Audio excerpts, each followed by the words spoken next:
মরণ হোক ঈমানের সাথে ইয়া ইলাহি। আলহামদুলিল্লাহি রাব্বিল আলামিন ওয়াসসালাতু ওয়াসসালামু আলা সাইয়্যিদিল মুরসালিন আম্মা বা'দ ফাআউযু বিল্লাহি মিনাশ শাইতানির রাজীম বিসমিল্লাহির রহমানির রহিম। আসসালাতু ওয়াসসালামু আলাইকা ইয়া রাসূলাল্লাহ ওয়া আলা আলিকা ওয়া আসহাবিকা ইয়া হাবিবাল্লাহ।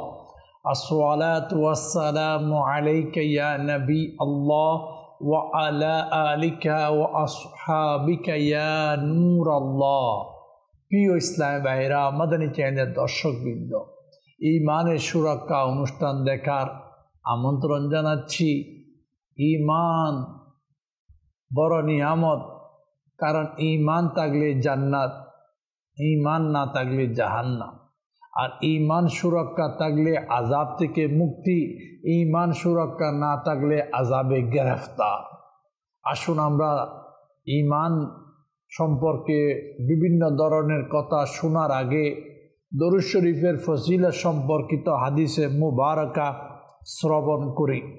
ফরমানে মুস্তাফা সাল্লাল্লাহু তাআলা আলাইহি ওয়াসাল্লাম এভাবে, মান সাল্লা আলাইয়া মিয়াতান কাতাবাল্লাহু বাইনা আইনাইহি বারাআতাম মিনান নিফাক ওয়া বারাআতাম মিনান নার ওয়া আসকানাহুল্লাহু ইয়াউমাল কিয়ামা মা'আশ শুহাদা। যার সহজ অনুবাদ, যে ব্যক্তি আমার নবীর উপর 100 বার দরুদ শরীফ পাঠ করবে, আল্লাহ পাক তার 2 চোখের মধ্যখানে লিখে দিবেন, এই ব্যক্তি নিফাক ও জাহান্নামের আগুন থেকে মুক্ত। কিয়ামতের দিন এই ব্যক্তিকে শহীদদের সাথে রাখা হবে। প্রিয় ইসলামী ভাইরা, ডেইলি 100 বার দরুদ শরীফ সহজে পড়া যায়। আমরা এটা খেয়াল করে মনে করে চলাফেরা, উঠা বসার মধ্যে যে কোনোভাবে ইজিভাবে আমরা পড়তে পারি। এটা করলে 3টা সুসংবাদ, নিফাক থেকে, জাহান্নাম থেকে আর শহীদদের সাথে থাকার সৌভাগ্য লাভ হবে। আল্লাহ আমাদের সবাইকে দরুদ শরীফ পাঠ করার তৌফিক দান করুন। সাল্লু আলাল হাবিব সাল্লাল্লাহু তাআলা আলা মুহাম্মদ সাল্লাল্লাহু আলাইহি ওয়াসাল্লাম। বুখারী শরীফের প্রথম খণ্ড 222 পৃষ্ঠা 608 নং হাদিস। অদৃশ্যের সংবাদদাতা আখেরি নবী সাল্লাল্লাহু তাআলা আলাইহি ওয়াসাল্লাম ইরশাদ করেন, যখন আজান হয় তখন শয়তান পালিয়ে যায় যাতে আজান না শুনে। আজানের পর পুনরায় শয়তান ফিরে আসে।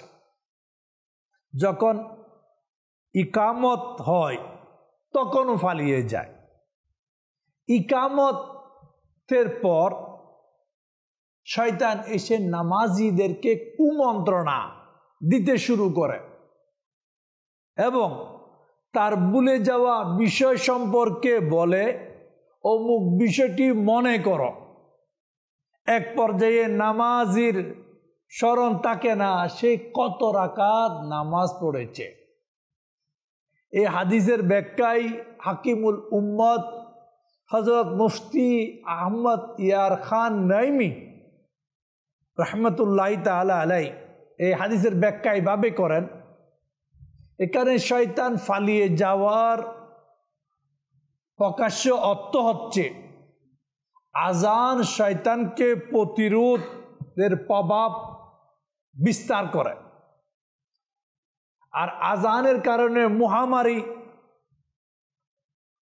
যে ভাইরাস, ওইটাও রুখে দেওয়া হয়। আর মহামারী এটা শয়তানের অর্থাৎ জিনদের একটা প্রভাব থাকে। শিশুদের কানে আজান দেওয়া হয়, কেননা জন্মের পর শিশুকে শয়তান আঘাত করে, যার কারণে শিশু কান্না করে।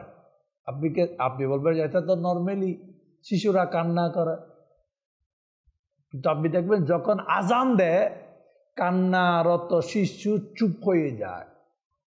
আচ্ছা, আজান যখন মৃত ব্যক্তিকে দাফন করা হয় তখন আজান দেওয়া দরকার, কারণ মৃত ব্যক্তির মনকির নকিরের পরীক্ষা, আর শয়তান ওখানে হাজির। আর যখন আজান হয় শয়তানের প্ররোচনা থেকে মৃত ব্যক্তিও বেঁচে যায়।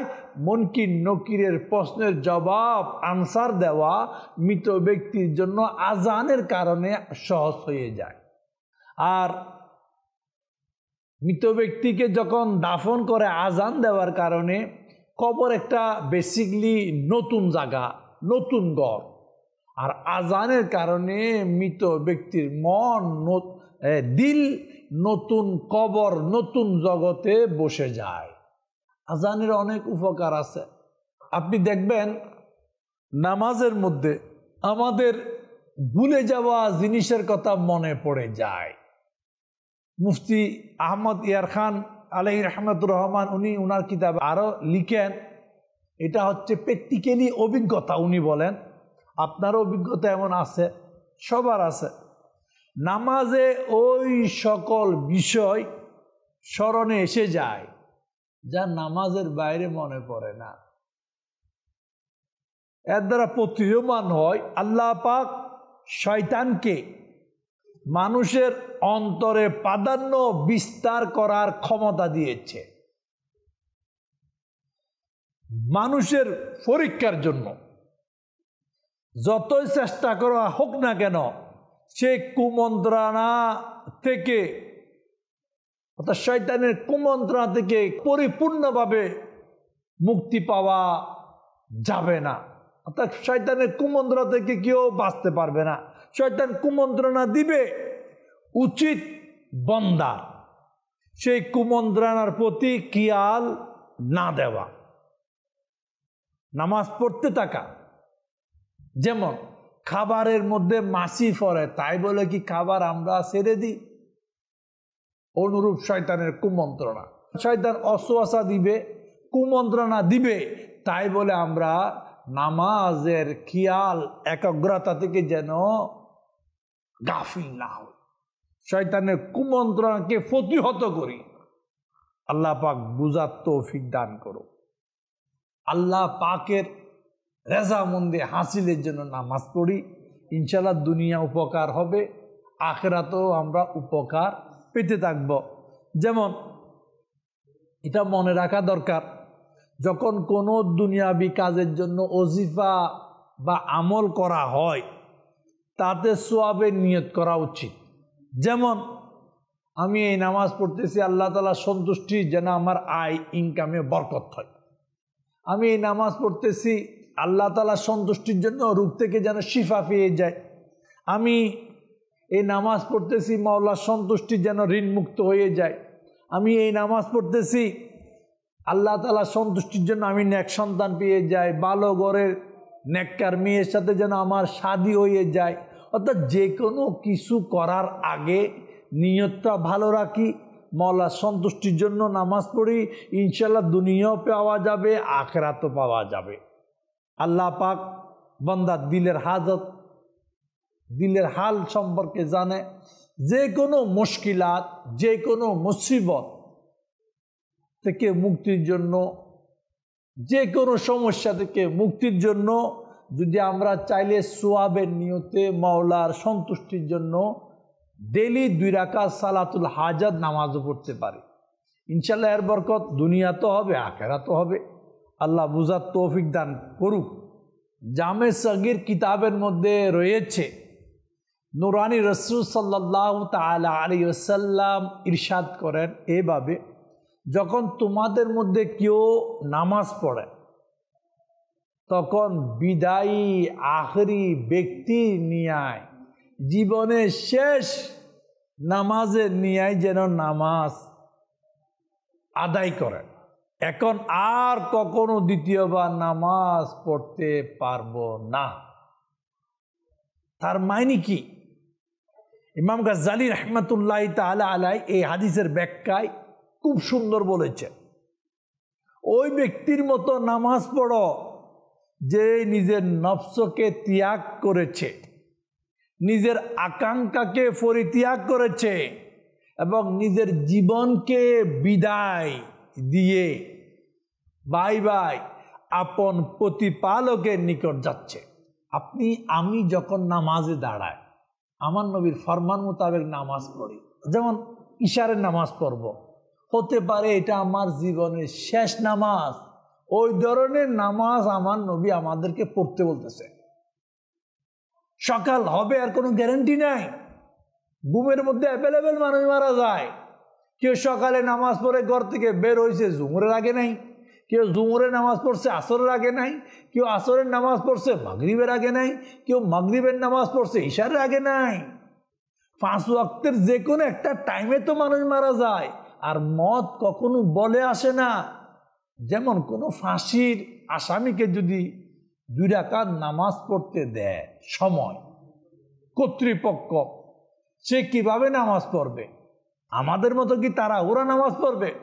আমাদের মতো কি ব্যাকিয়ারি নামাজ পড়বে? আমাদের মতো কি যেমন খুশি যেদিকে মন যায় সেদিকে দূরিয়ে নামাজ পড়বে? না না, সে বলবে কিছুক্ষণ পর আমাকে ফাঁসি দেওয়া হবে, এটা আমার জীবনের শেষ নামাজ। মাওলার দিয়ানে, মাওলার প্রেমে, মাওলার সান্নিধ্যে একাগ্রতা চিত্তে নামাজ পড়ি, কারণ আর তো পাবো না। এই জন্য আমাদের নামাজ ফরমানে মুস্তাফা যেমন আমার নবী ইরশাদ করেছেন সেভাবে পড়ি। যখন নামাজে দাঁড়াই মনে করি এটা আমার আখেরি নামাজ। তাহলে নামাজের মধ্যে বিনয়ী আসবে, নামাজের মধ্যে একাগ্রতা আসবে, নামাজের মধ্যে হুজু আর খুশু আসবে। নামাজ এক মনে, এক কিয়ালে, এক দিয়ানে হবে। শয়তানের কুমন্ত্রণা তখন আর কাজ করবে না। আর যদি বলি না আমি তো অনেকদিন বেঁচে থাকবো, এত তাড়াতাড়ি কি আমি মরব, তাহলে তার নামাজ একাগ্রতা হয় কি না সন্দেহ আছে। আল্লাহ বুঝার তৌফিক দান করুন। হযরত সাইয়েদনা বকর বিন আব্দুল্লাহ মুজানি রহমতুল্লাহি তাআলা আলাইহি বলেন, যখন তুমি চাও যে তোমার নামাজ তোমাকে উপকার প্রদান করুক, ভালো করে খেয়াল করেন, যখন তুমি চাও তোমার নামাজ তোমাকে উপকার প্রদান করুক, তবে নামাজ শুরু করার পূর্বে এইরূপ বলো, হয়তো এটা আমার জীবনের শেষ নামাজ, আর সুযোগ দ্বিতীয়বার আমি পাবো না। তাহলে এই নামাজ তোমাকে উপকার দিবে, এই নামাজ থেকে বেনিফিট পাইবা।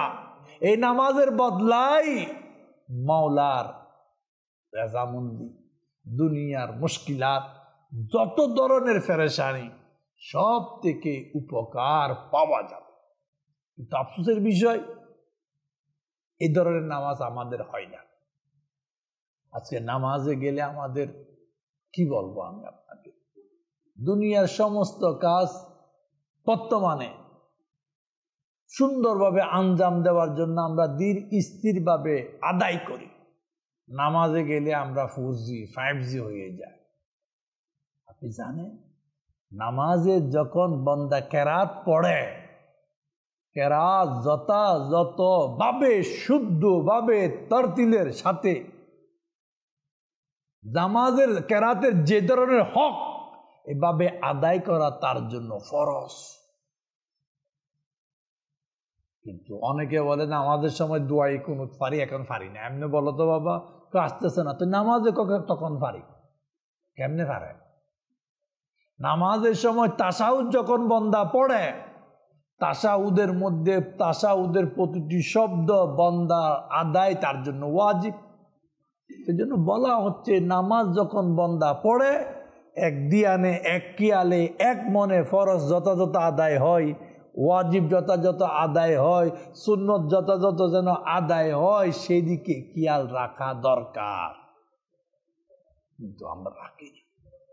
আল্লাহ পাক বুঝার তৌফিক দান করুক, আমল করারও তৌফিক দান করুক। কারণ নামাজ উল্টা সিধা হয়ে গেলে বাকি সব কিছু বরবাদ। কারণ আফজল উত্তম ইমানের পরে যে ইবাদতের মর্যাদা সেটা হচ্ছে নামাজ। আল্লাহ রাসূল সাল্লাল্লাহু তাআলা আলাইহি ওয়াসাল্লাম ইরশাদ করেন এইভাবে, নিজের নামাজে মৃত্যু স্মরণ করো, নিজের নামাজে মৃত্যুকে স্মরণ করো, নিজের নামাজে মৃত্যুকে স্মরণ করো। কেননা যখন কোনো ব্যক্তি নিজের নামাজে মৃত্যুকে স্মরণ করে, যখন কোনো ব্যক্তি নিজের নামাজে মৃত্যুকে স্মরণ করে, তখন সে অবশ্যই উত্তমভাবে নামাজ পড়বে। সেই ব্যক্তির নিয়ে নামাজ পড়ো যার আশা নেই সে আবার নামাজ আদায় করতে পারবে। কত বড় নসিহত আমাদের জন্য। আমরা যখন নামাজ পড়ি তখন কি মওতকে স্মরণ করি? মওত যদি এসে যায় নামাজ তো আর পড়তে পারবো না, এই নামাজ তো আমার জীবনের শেষ নামাজ। নিঃশ্বাস যদি বন্ধ হয়ে যায় আর তো নামাজ পড়তে পারবো না, এই নামাজ আমার জীবনের শেষ নামাজ। আমাদের নামাজের কত গুরুত্ব দেওয়া দরকার। আমার নবী সাল্লাল্লাহু তাআলা আলাইহি ওয়াসাল্লামের সাহাবায়ে কেরামগণ, নূরানী নবী নিজেও নামাজের মধ্যে মশগুল থাকতেন, দুনিয়ার খবর থাকতো না। নামাজে ডুবে থাকতো, খবর নাই। আল্লাহ আমাদেরকে मौत आने वाला आएगी, रूह रक रक से निकाली जाएगी, मौत के স্মরণ করে নামাজ পড়া তৌফিক দান করো। কারণ নামাজ এটা মাওলার সাথে বন্দার মেরাজ। নামাজের কারণে বন্দার বিমারিও দূর হয়, নামাজের কারণে বন্দার অভাবও দূর হয়, নামাজের কারণে বন্দার ফেরেশানিও দূর হয়, নামাজের কারণে বন্দার মুশকিলাতও দূর হয়, নামাজের কারণে বন্দার রিজিক কে বরকত নাজিল হয়, নামাজের কারণে বন্দার জিন্দেগি আসানি হয়, আর নামাজ বন্দাকে জান্নাতে নিয়ে যায়। নামাজ এমন একটা নিয়ামত যে নামাজ কাল কিয়ামতে আমলের ব্যাপারে জিজ্ঞাসাবাদ সর্বপ্রথম নামাজ সম্পর্কে জিজ্ঞাসা করা হবে। আল্লাহ আমাদেরকে নামাজ পড়ার তৌফিক দান করুক। কারণ এই লম্বা চলে গেলে আবার আসবে তার কোনো গ্যারান্টি নেই। এই জন্য নামাজের মধ্যে এদিক সেদিক না তাকাই, অন্য মনস্ক না হই, হাত দিয়ে কুচলি মাথা এটা সেটা। অনেকে তো নামাজে মোবাইল বন্ধ করে, নামাজ পড়তেছে, রিংটুন বাজতেছে, সে বন্ধ করে আবার করে। এগুলা কি? আপনি যদি কোনো কোথাও যাও, বসের কাছে বা প্রেসিডেন্টের কাছে, আগে খেয়াল করে মোবাইল বন্ধ সাইলেন্ট করেন। তো মসজিদে সাইলেন্ট করো না বাবা, ভাইব্রেশন রাখি। অনেকের মসজিদে ঢুকলে নামাজ মোবাইল লক হয়, বন্ধ হয়, বা রিংটুন ভলিউম অফ থাকে, নামাজের পর আবার গান বাজে। কেন? মোবাইল রাখেন এমন মিউজিক মুক্ত, গানের যেন সুর না বাজে। আজকে তো এমন হয়ে গেছে, নামাজ পড়তেছে গান বাজতেছে, মোবাইল পকেটে। এখন কি করবে? নিয়ত বেঁধে আছে, বাজতেছে গান। আমি কেমন মুসলমান যে মোবাইলে রিংটোন দিছে গানের? আমি কেমন মুসলমান ওই গান বাজে মসজিদে? একবারও খেয়াল নাই, খেয়াল করে না। আমার আপনার কারণে মসজিদের এতগুলা নামাজ ডিস্টার্ব হয়, খবর নাই। আর ওইটা মানে কোনো ফিলিংস নাই, এটাকে গুনাহ মনে করে না। ও ভাই, গান শোনা গুনাহে কবিরা। মোবাইলে প্রতিদিন রিংটুন বাজে, খবর নাই। আর এমন গুনাহ করি মসজিদে মসজিদে বাজে। কিছু বললে তুমি কে? আমরা সবাই রাজা, আমার জিন্দগি আমি যেমন ইচ্ছা তেমন করব। কাউকে কিছু বলারও বলতে গেলে উল্টা হিতে বিপরীত। আল্লাহ আকলে সেলিম দান করুক আমাদেরকে। মসজিদকে নাফাকি থেকে, পাগল থেকে, হ্যাঁ অবুঝ শিশু থেকে, এই ধরনের কর্মকাণ্ড গান বাজনা থেকে হিফাজত করি। কারণ আল্লাহর ঘর, যেই ঘরের কোনো তুলনা নাই। যারা দুনিয়াতে আল্লাহর ঘর বানায়, আল্লাহ তাদের জন্য জান্নাতে ঘর বানায়। এই ঘরকে নামাজ দিয়ে সাজায়, ইবাদত দিয়ে সাজায়, বন্দেগী দিয়ে সাজায়, কোরআন পাঠে সাজায়, উল্টা সিধা কর্ম থেকে ঘরকে বাঁচায়। আল্লাহ আমাদের সবাইকে, সবার পরিবার পরিজনকে সত্যিকার নামাজি, যেমন নামাজি আল্লাহ পছন্দ করে, আল্লাহ রসুল পছন্দ করে, তেমন নামাজি হওয়ার তৌফিক দান করুক। আমিন বিজাই নবীল আমিন। সাল্লু আলাল হাবিব সাল্লাল্লাহু তাআলা আলা মুহাম্মদ সাল্লাল্লাহু আলাইহি ওয়াসাল্লাম। মরণ হোক ঈমানের সাথে